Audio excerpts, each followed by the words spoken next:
ተዚላችኋል የዮሐንስ ወንጌል ምዕራፍ 4 ላይ ያለችው ሴት በሰማርያ ላይ ያልፍ ግድ አለው ይላል። ጌታ ኢየሱስ ክርስቶስ ገባ። የሚያረክስ ቦታ ነው አይደል የገባው? ማንም ሰው አይገባም። አይሁዳዊ፣ እስራኤላዊ ማንም ሰው አይገባም። አሕዛብ ከሆነ ብቻ ነው የሚገባው። ይረክሳል።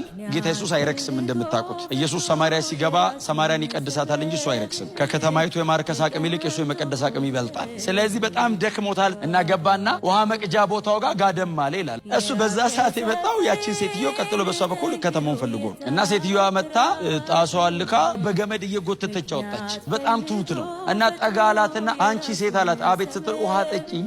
ከዛ ውሃ ጠጪኝ ሲላ ሴትዮዋ አንተ አይሁዳዊ ስትሆን አለችው።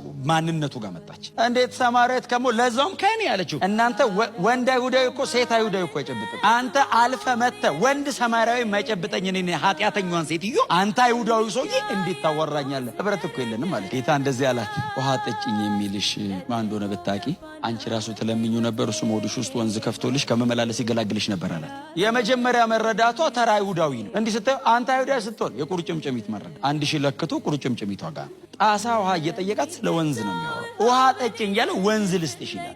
በጣም ምስኪን ናት፣ ግን ጄኒው ናት። ኃጢአት ከብዶ ህይወቷ ተጠላልፎባት እንጂ መዳን ፈላጊ ናት። አቅቷት ነው። ስለዚህ እሷን ዴሊቨር አድርጌ በእሷ በኩል ከተማ ድናለሁ ብሎ ከዛ ይቺም ሴት በጣም ፈላጊ ስለሆነች ሆድሽ ውስጥ ወንዝ ከፍታለሁ ሲላት ጌታ ሆይ አለች። ወዲያው አሁን እንትኗ ጉልበቷ ጋር ደረሰ ውሃው። ደሞ 1000 ክንድ ወሰዳታ።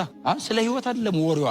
እንደው አለች ፀሐዩን ታየዋለ፣ መንገዱን ታየዋለ፣ እንዴት ያቃጥላል መሰለጥም እየተመላለስኩ እንዳልቸገር ይሄንን ውሃ አንዴ ስጠኝና እባክህ ገላግለኝ አለችው። ጌታ ኢየሱስስ እንዲህ አላት፣ እሰጥሻለሁ ግን ሂጂና ባልሽን ጠርተሽ ነው ያላት። ባሌ ነኝም ስትላ ውሸታም አይደለም ያላት፣ ልክ ብለሻል አላትና ግን 5 ባሎች ነበሩሽ፣ አሁን ካንቺ ጋር ያለው ገና ባልሽ አልሆነም ሲላት፣ አንተ ሰው አለች። አሁን አትሮጥም። ከኖርማሉ ከኤችቶኦ ወጣ ውስጥ ገባ። ቆይ አለች። አንተ ሰውዬ አለች። አቤት ሲላት፣ ነብይ እንደሆን ካይሃለሁ። ወገቧ ጋር ደረሰው።